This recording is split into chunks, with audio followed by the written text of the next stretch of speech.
Well, this is a nice little place you've got here. You just moved in too, huh? No, I've been here about a year. The phone's over there.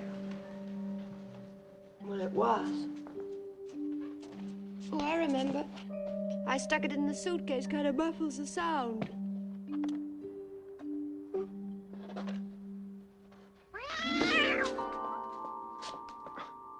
I'm sorry. Is he all right? Sure. Sure, he's okay, aren't you, Cat? Poor old cat. Poor slob. Poor slob without a name.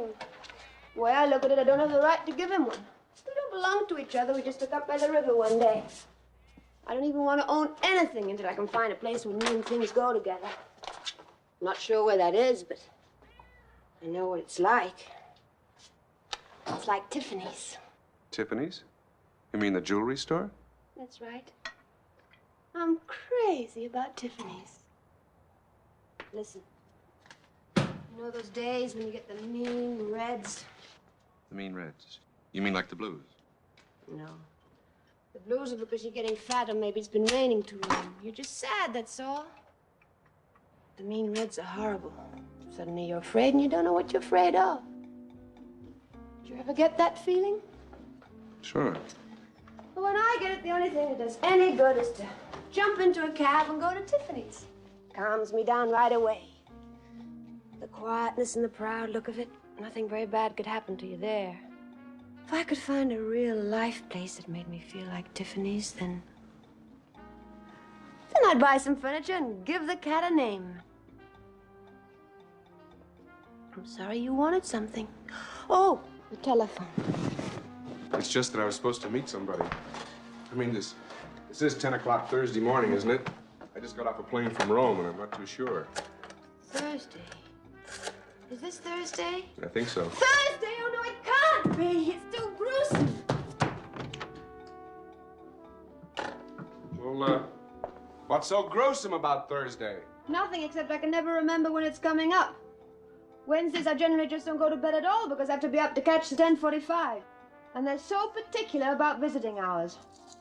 Would you be a darling and look under the bed and see if you can find a pair of alligator shoes? Sure.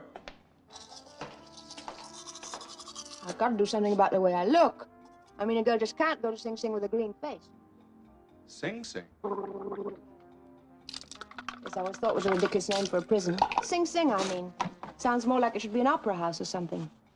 Black alligator. You know, all the visitors make an effort to look their best. It's only fair. Actually, it's very touching, all the women wearing their prettiest things. I just love them for it. And I love the kids, too. I mean, the kids the wives bring. It should be sad seeing kids there, but it isn't. They all have ribbons in their hair and lots of shine on their shoes. You think there was going to be ice cream. Now, as I understand it, what we're doing is getting you ready to visit somebody at Sing Sing. That's right. You can always tell what kind of a person a man really thinks you are by the earrings he gives you. I must say the mind reels. May I ask whom? Whom what? Oh, whom I go to visit, you mean? I guess that's what I mean. I don't know that I should even discuss it.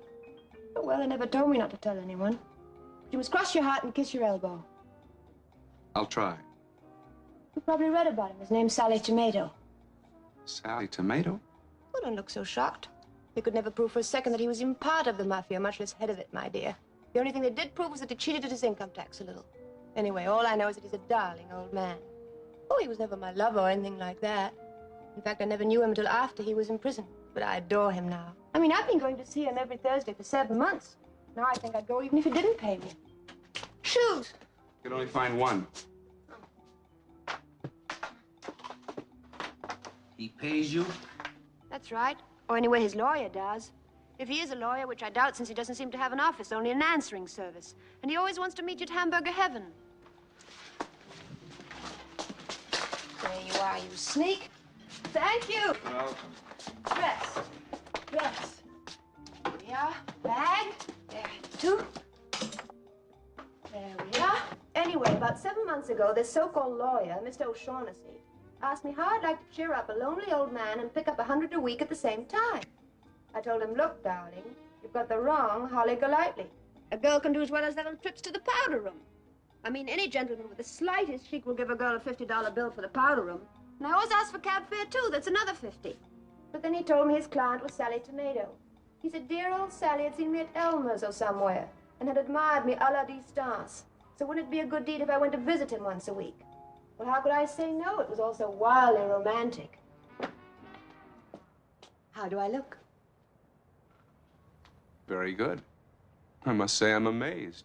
You were a darling to help. I could never have done it without you. Bag? Call me anytime. I'm just upstairs. Or I will be as soon as I get moved in. Bye, Cat.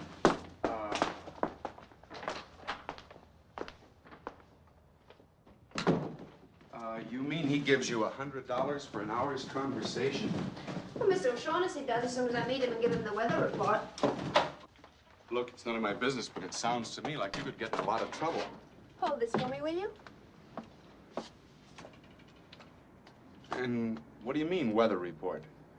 Oh, that's just a message I give Mr. O'Shaughnessy, so he'll know I've really been up there. Sally tells me things to say like, oh, there's a hurricane in Cuba, and it's cloudy over Palermo. Things like that. You don't have to worry. I've taken care of myself for a long time.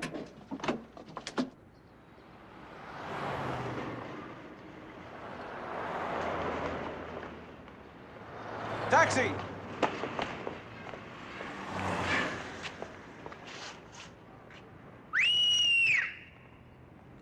I never could do that. It's easy.